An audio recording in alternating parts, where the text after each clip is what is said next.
Hi, this is Jaya. In this video, we shall see the summary of William Cullen Bryant's Thanatopsis. Thanatopsis explores the subject of death. This is a Greek word and the meaning of the word is a view of death. Bryant here urges his readers to accept death as a fact that all people must face death at the end of their lives, and so this should be a unifying and comforting thought. Bryant wrote this poem Thanatopsis when he was 17 years old, and this poem reflects his rejection of the religious puritanical conservatism he experienced growing up. Thanatopsis went on to inspire transcendentalist writers such as Ralph Waldo Emerson and Henry David Thoreau. Thanatopsis opens with the contemplation of the effects of nature. Nature reflects happier times with gladness and a smile, and in darker times it provides comfort. When faced with thoughts of death that cause us to grow sick at heart, he urges us to listen to the teachings of nature for solace. Death is inevitable, but he does not believe this should be a disturbing thought, since we will not be alone in our eternal resting place because so many people have died throughout human history, and in death we will join them. The ground will become one mighty sculpture where class distinctions, national boundaries, and other human divisions will no longer matter. Instead, all of nature, the woods, rivers, meadows, and oceans, will function as the solemn decorations of the great tomb of man. The idea of knowing how many people slumber in earth's bosom should be a comfort as death approaches. Even if no one alive mourns your passing, you should not worry because in death you will join everyone who have already died. No matter how different people are in life, in the end they will all be one. The poem ends by encouraging its readers to live without undue fear or anxiety above death, so that when you are summoned to its silent halls, you will approach your grave as though only lying down to pleasant dreams. Now let's see the poem. To him who in the love of nature holds communion with the visible forms, she speaks a various language. For his gayer hours she has a voice of gladness and a smile and eloquence of beauty.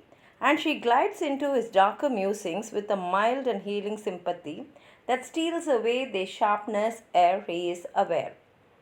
When thoughts of the last bitter hour come like a blight over thy spirit, and sad images of the stern agony and shroud and pall, and breathless darkness and the narrow house make thee to shudder and grow sick at heart, go forth under the open sky and list to nature's teachings, while from all around earth and her waters and the depths of air comes a still voice.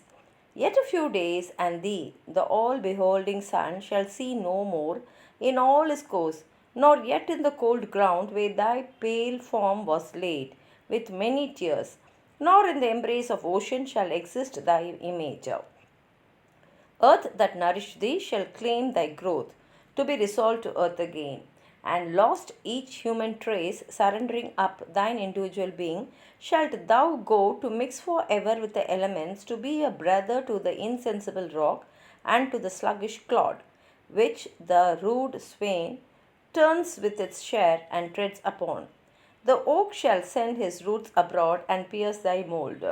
Yet not to thine eternal resting place shalt thou retire alone, nor couldst thou wish couch more magnificent. Thou shalt lie down with patriarchs of the infant worlds, the kings, the powerful of the earth, the wise, the good, fair forms, and hoary seers of ages past, all in one mighty sculpture. The hills, rock ribbed and ancient as the sun, the vales stretching in pensive quietness between the venerable woods, rivers that move in majesty, and the complaining brooks that make the meadows green, and poured round all old ocean's grey and melancholy waste, are but the solemn decorations all of the great tomb of man. The golden sun, the planets, all the infinite host of heaven are shining on the sad abodes of death. Through the still lapses of ages, all that tread the globe are but a handful to the tribes that slumber in its bosom. Take the wings of morning, pierce the Barcan wilderness, or lose thyself in the continuous woods, where rolls the Oregon and hears no sound save his own dashings. Yet the dead are they, and millions in those solitudes, since first the flight of years began, have laid them down in their last sleep. The death reign there alone. So shalt thou rest. And what if thou withdraw in silence from the living, and no friend take note of thy departure? All that breath will share thy destiny. The gay will laugh when thou art gone, the solemn brood of care plod on, and each one as before will chase his favourite phantom, yet all these shall leave their mirth and their employments, and shall come and make their bed with thee. As the long train of ages glide away, the sons of men, the youth in life's green spring, and he who goes in the full strength of years, matron and maid, the speechless babe and grey-headed man, shall one by one be gathered to thy side, by those who in their turn shall follow them. So live that when thy summons comes to join the innumerable caravan which moves to that mysterious realm, where each shall take his chamber in the silent halls of death, thou go not like the quarry slave at night, scorched to his dungeon, but sustained and soothed by an unfaltering trust, approach thy grave like one who wraps the drapery of his couch about him and lies down to pleasant dreams. This is a short summary and the poem. If you have anything more to add on to what I've said, please write it in the comment box. Like the video, share it with your friends, and if you have not subscribed my channel, please subscribe and support. Thank you.